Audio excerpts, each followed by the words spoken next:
말 공부는 끊임없이 배우고 다양한 사람을 만나고 다양한 방법으로 눈높이에 맞춰서 진솔하게 다가가는 것이죠.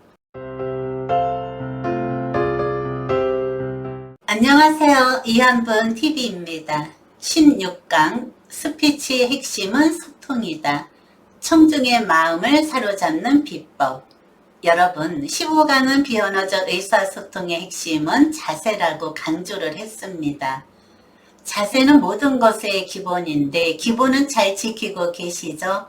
청중의 마음을 사로잡는 비법에 대해서 살펴보겠습니다. 청중의 욕구를 반영하기 위해서는 연령, 청중의 상황, 특성 요구 등을 정확히 알아야 합니다.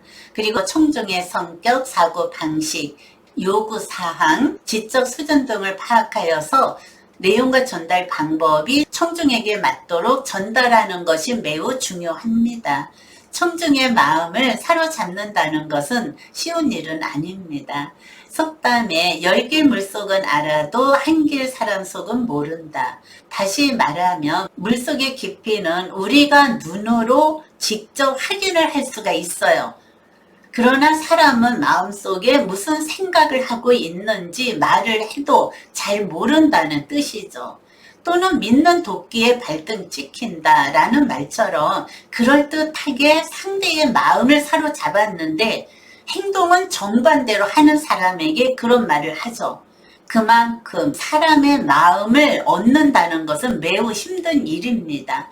우리는 사회생활을 하는데 우리는 말을 하지 않고 살아갈 수가 없기 때문에 상대의 마음을 얻기 위해서 끊임없이 노력을 해야 합니다. 말이란 도구를 잘 활용을 해보세요. 말로 상대의 마음을 얻는 것은 쉬운 일이지만 어려운 일은 결코 아닙니다. 그렇기 때문에 말 공부는 끊임없이 배우고 다양한 사람을 만나고 다양한 방법으로 눈높이에 맞춰서 진솔하게 다가가는 것이죠. 이렇게 어려운 청중의 마음을 사로잡는 비결은 무엇이 있는지 살펴보겠습니다. 첫째, 청중의 심리를 유발시키는 스피치 기법을 배우자. 발표자는 진솔해야 합니다.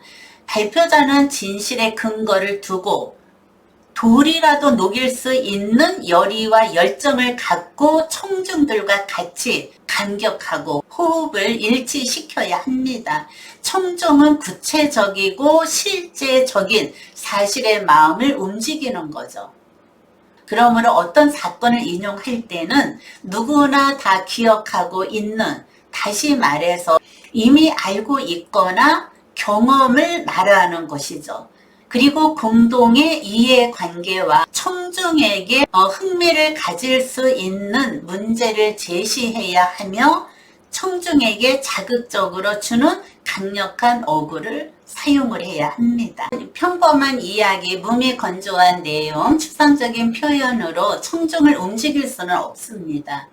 그러므로 비유의 기교에서 의태어, 의성법, 의문법, 반복법, 점층법 등을 사용하면서 청중의 심리 상태를 잘 요리를 해야 됩니다. 이러한 방법을 제대로 된 말을 하려고 하면 수십 번씩 읽어보고 연습을 하고 혹은 가족들 앞에서도 연습을 하시면 됩니다. 그리고 나의 장단점을 분석을 하기도 해야 합니다. 청중의 심리를 연령대로 분석을 하고 그들의 눈높이에 맞춰서 말투도 바꿔야 하죠. 쉬운 방법은 청중들의 거리 방법을 좁히는 것은 그들의 입장이 되어서 생각을 해보고 그분들과 진솔한 대화를 직접 나눠보는 것도 좋은 방법입니다. 대화의 연령층을 다양하게 두면 청중들의 심리를 이해하는데 많은 도움이 됩니다. 둘째, 언제나 청중을 생각하자. 청중 없는 스피치는 없습니다. 청중 지향 스피치를 하는 발표자가 결국 성공적인 스피치를 해내는 것이죠. 스피치는 연사 혼자서 말하는 독백이 아닙니다. 내용, 표현, 방법 등 모두가 청중에게 맞고 구성되고 조성되어야 합니다. 이 말은 발표자가 자신이 말하고자 하는 소신이나 철학을 청중에게 따라서 이랬다 저랬다 하는 뜻이 아닙니다. 근본 내용을 소신 없이 바꾸라는 것은 아닙니다. 청중에게 잘 전달되도록 신경을 쓰도록 노력을 해서 포장을 하는 정성이 필요하다는 것이죠. 청중에게 알맞는 주제가 선택되어야 합니다. 청중들의 관심과 흥미를 끌 수 있고 유익한 주제를 선정할 때 청중을 깊이 생각을 해 보아야 합니다. 내용 구성도 청중의 눈높이에 맞추어서 학구적인 지적 수준이 높은 학구적인 청중들의 경우 논리적, 전문적, 체계적으로 논지를 수정해서 스피치를 합니다. 다양한 계층이 모인 일반들을 대상으로 하는 스피치는 쉽게 풀어서 재미있고 이해하기 쉬운 예화를 곁들이는 것이 좋습니다. 스피치는 청중과 같이 해야 합니다. 스피치는 청중과 같이 어우러져야 제맛이 납니다. 말의 속도도 청중들은 어떤 대상에 따라서 조정하는 것이 좋습니다. 젊은 층이라면 좀 더 빠른 듯이, 노인층이라면 다소 천천히 여유롭게 하는 것이 좋아요.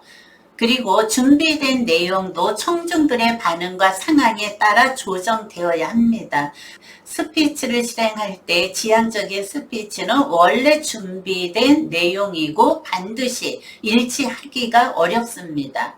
청중들의 반응을 살펴가며 열정적으로 말합니다.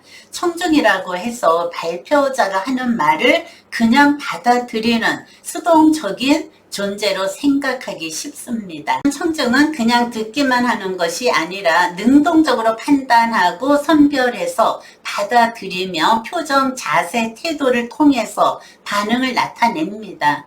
가급적이면 청중들이 참여할 수 있는 기회를 제공하는 것이 좋습니다. 질문을 주고받는다든지 청중을 연단으로 나오게 해서 참여를 시키든지 청중들이 지루하지 않고 공감할 수 있는 강의가 좋습니다. 발표자가 대충 시간만 때우려 하는 것인지 억지로 연기를 하려 하는 것인지 청중을 배려하고 사랑하며 열정을 다하는지 청중은 느낄 수가 있습니다. 그래서 주어진 시간만큼은 혼을 다해서 열정적인 스피치를 해야 합니다. 셋째, 상대를 아는 만큼 설득할 수 있습니다. 청중들은 이런 이유로 우리를 선택을 합니다. 사람들이 물건을 사는데 두 가지 이유가 있어요. 그럴듯한 이유와 진짜 이유가 그것이죠. 의사결정자에게 미치는 동기는 이성적인 동기보다는 우선 감정적 동기가 필요하죠. 의사결정의 80%는 이성적인 이유가 아니라 감성적인 이유에 근거를 하는 것이죠. 영국의 신경학자 도널드 칸은 감성과 이성의 근본적 차이는 이성은 결론을 낳지만 감성은 행동을 낳는다. 사람은 약 80%가 감성적이고 20%가 이성적이라고 합니다. 결정을 할 때 머리가 아닌 가슴으로 하는 것이죠. 이것은 감정적일수록 더 실천적이라는 뜻입니다. 청중에 대한 정보는 도처에 깔려 있습니다. 잘 알지 못하는 청중일수록 정보 수집이 중요합니다. 인터넷, 해당 업계의 협회, 업계 전문지, 사보 등 이런 다양한 방법들을 동원해서 상대방의 정보를 알 수 있어야 합니다. 청중의 분석에 들어간 시간과 노력은 반드시 반비례의 좋은 결과를 가져옵니다. 다시 말해서 나를 알고 적을 알면 백전백승입니다. 여러분, 청중의 마음을 사로잡는 비법은 다양합니다. 여기서 청중의 심리를 유발시키는 스피치 기법과 언제나 청중의 입장을 생각해 보자. 상대를 아는 것만큼 설득할 수 있기 때문에 나름대로 상대방을 세심하게 관찰하세요.